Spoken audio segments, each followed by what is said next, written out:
Union budget के बाद new tax regime को चूज करना टैक्स पेयर के लिए अब ज्यादा सेंसिबल ऑप्शन बन गया है। लेकिन न्यू टैक्स रिजीम में ओल्ड टैक्स रिजीम जैसे ज्यादा टैक्स डिडक्शन और एग्जाम्पशंस नहीं मिलते। इसी वजह से ELSS mutual funds, tax saving FDs और पीपीएफ जैसे प्रोडक्ट्स की अपील थोड़ी कम हो गई है। लेकिन एनपीएस अभी भी न्यू टैक्स रिजीम में रेलेवेंट है, स्पेशली कॉर्पोरेट मॉडल के अंडर। यहाँ आपको अपनी बेसिक सैलरी का 14% तक टैक्स डिडक्शन मिल जाता है अगर आपका एम्प्लॉयर आपके एनपीएस में कंट्रीब्यूट करता है तो। और शायद यही रीजन है कि कॉर्पोरेट सेक्टर में एनपीएस का सब्सक्राइबर बेस और एयूएम काफी फास्ट पेस से ग्रो कर रहा है। लेकिन चाहे आप कॉर्पोरेट मॉडल के थ्रू इन्वेस्ट करते हो या वॉलंटरी मॉडल के थ्रू, फंड मैनेजर का सिलेक्शन आपके रिटर्न्स पर काफी बड़ा इंपैक्ट डाल सकता है। तो अब सवाल ये है, 2026 के लिए बेस्ट एनपीएस फंड मैनेजर कौन से हैं जो आप कॉर्पोरेट मॉडल या वॉलंटरी मॉडल में चूज कर सकते हैं? इसका जवाब हम इस वीडियो में देंगे।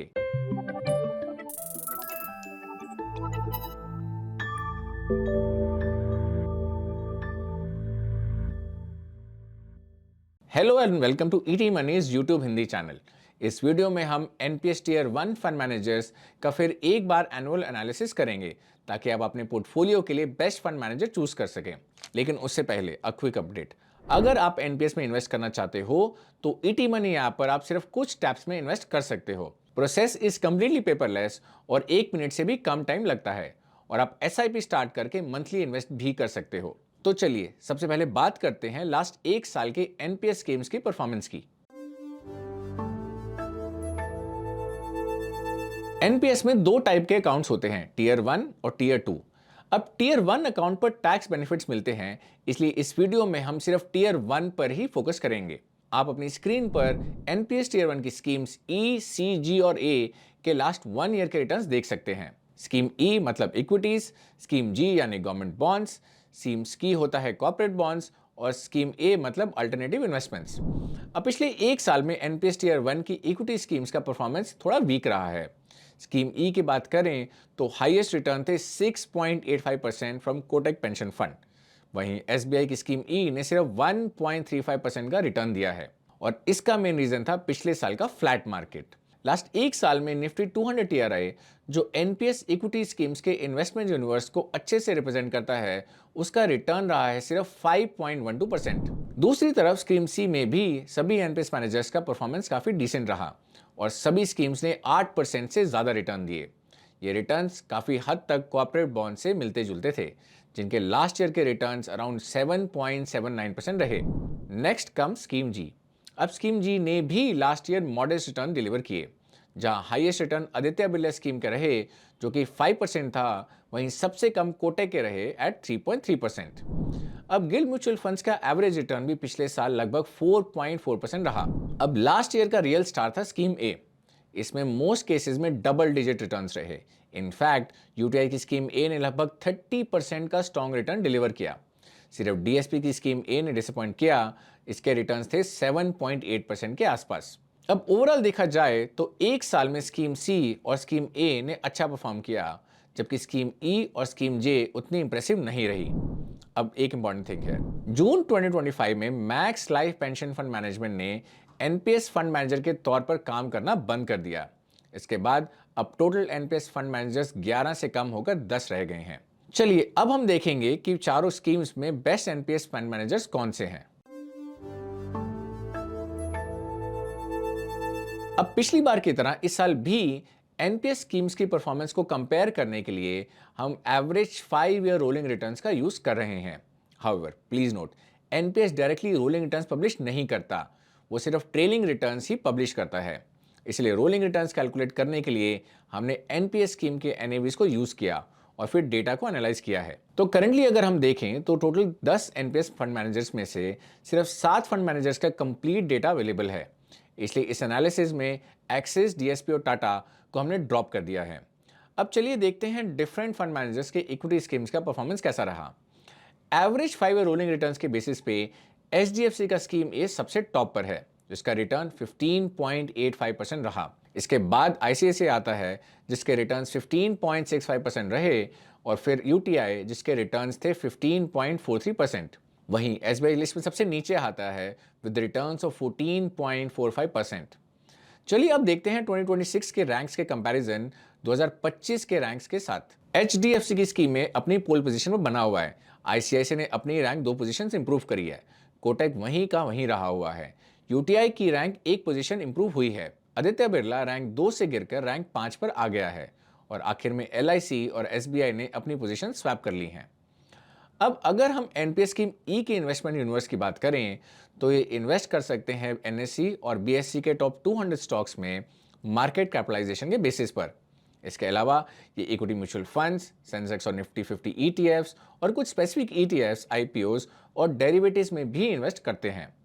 अब अगर हम स्कीम ई की एवरेज रोलिंग रिटर्न्स को निफ्टी 200 TRI के रिटर्न्स से कंपेयर करें तो ये क्लियरली दिखता है कि स्कीम ई निफ्टी 200 TRI से थोड़ा पीछे रहा है। चलिए अब बात करते हैं स्कीम जी की।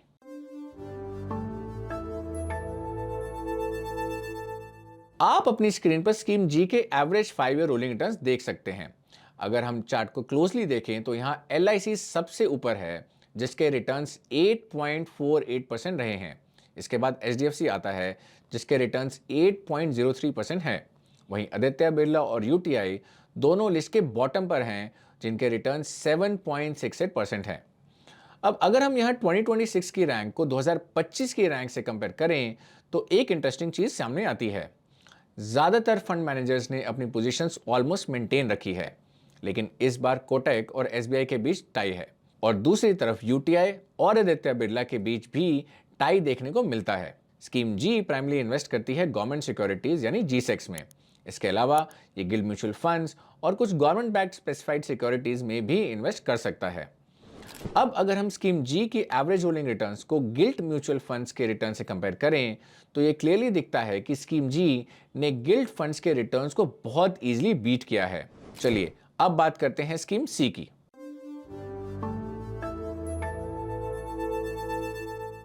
अपनी स्क्रीन पर आप डिफरेंट फंड मैनेजर्स की स्कीम सी के एवरेज 5 ईयर रोलिंग रिटर्न्स देख सकते हैं।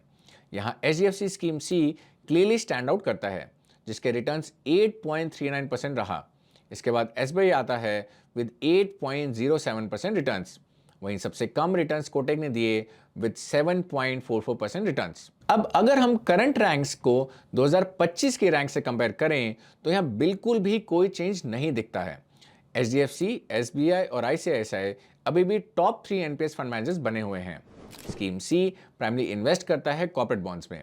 इसके अलावा ये specified term deposit receipts, debt mutual funds, regulated रीट्स और इनवेट्स के डेट सिक्योरिटीज और म्युनिसिपल बॉन्ड जैसे इंस्ट्रूमेंट्स में भी इन्वेस्ट कर सकता है। अब अगर हम स्कीम सी के एवरेज 5 ईयर रोलिंग रिटर्न्स को कॉर्पोरेट डेट फंड्स के रिटर्न से कंपेयर करें तो हम यहां देख सकते हैं कि स्कीम सी के रिटर्न्स कॉर्पोरेट बॉन्ड फंड्स के रिटर्न से करीब 1% से भी ज्यादा आगे हैं। चलिए अब हम आते हैं स्कीम्स ए पर।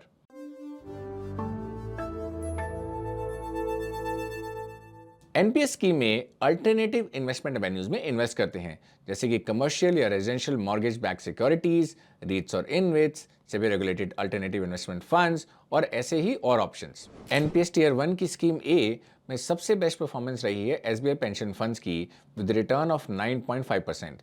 इसके बाद आता है HDFC विद 8.94% रिटर्न्स। वहीं आदित्य बिरला ने सबसे कम रिटर्न्स दिए हैं विद 6.5% रिटर्न्स। अब अगर हम पिछले साल के रैंक से कंपेयर करें तो यहाँ सिर्फ माइनर चेंज देखने को मिलता है। SBI, HDFC और LIC पिछले साल की तरह इस साल भी टॉप 3 परफॉर्मेंस रहे हैं और ICICI और कोटक ने अपनी पोजीशन स्वैप कर ली है। इसी तरह UTI और आदित्य बिरला ने भी अपनी रैंक्स एक्सचेंज की हैं। तो ये थी टीयर 1 पेंशन फंड मैनेजर्स की परफॉर्मेंस एनालिसिस। अब NPS आपको अलाउ करता है कि आप डिफरेंट स्कीम्स के लिए डिफरेंट फंड मैनेजर चूज कर सकते हैं, इसलिए परफॉर्मेंस के बेसिस पर अपना सिलेक्शन कर सकते हैं। लेकिन यहाँ एक इंपॉर्टेंट बात याद रखें, अगर आप स्कीम ए में इन्वेस्ट करना चाहते हैं तो उसका फंड मैनेजर स्कीम ई, सी या जी में से ही कोई एक होना चाहिए। स्कीम ए के लिए आप अलग से फंड मैनेजर चूज नहीं कर सकते और आप हर एक फाइनेंशियल ईयर में एक बार अपना फंड मैनेजर चेंज कर सकते हैं अगर आपको लगता है कि कोई और फंड मैनेजर परफॉर्म कर रहा है। लेकिन अगर आप इन चीज़ों को सिंपल रखना चाहते हैं तो और सिर्फ एक फंड मैनेजर के साथ इन्वेस्ट करना चाहते हैं तो सवाल ये है कि कौन सा NPS फंड मैनेजर ओवरऑल सबसे बेस्ट है। इसका जवाब हम आपको नेक्स्ट सेक्शन में देंगे।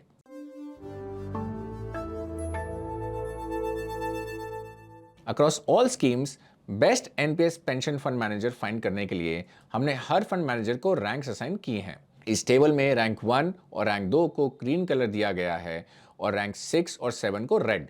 इस कंपैरिजन में क्लियरली एचडीएफसी सबसे बेस्ट फंड मैनेजर बनकर निकलता है, क्योंकि इसकी सारी स्कीम्स की रैंकिंग या तो 1 या तो 2 है। 2025 में भी एचडीएफसी ही बेस्ट परफॉर्मर था। इसके बाद आईसीआईसी आता है, जहां इक्विटी स्कीम्स रैंक 2 पर हैं और बाकी स्कीम्स मिडिल रैंक्स में हैं। एसबीआई के केस में इसकी 2 स्कीम्स टॉप पर हैं, जबकि एक स्कीम बॉटम पर है। पुअर परफॉर्मेंस की बात करें तो यूटीआई की 3 स्कीम्स बॉटम में हैं। इसके बाद आदित्य बिरला आता है, जिसकी 2 स्कीम्स रैंक 6 या 7 पर हैं। ओके, तो इस कंबाइंड पिक्चर के बेसिस पर आप अपना एनपीएस फंड मैनेजर चूज कर सकते हैं या फिर जरूरत लगे तो चेंज भी कर सकते हैं। अब हमारे रेगुलर व्यूअर्स को याद होगा कि पिछली बार हमने रिस्क एडजस्टेड रिटर्न्स के बेसिस पर भी बेस्ट फंड मैनेजर्स के बारे में बात की थी। अब रिस्क एडजस्टेड रिटर्न्स का मतलब होता है कि जो रिटर्न्स मिला उसके लिए कितना रिस्क लिया गया। ऐसा फंड जो हाई रिस्क लेके हाई रिटर्न्स देता है, अक्सर उसका रिस्क एडजस्टेड रिटर्न लोअर होता है।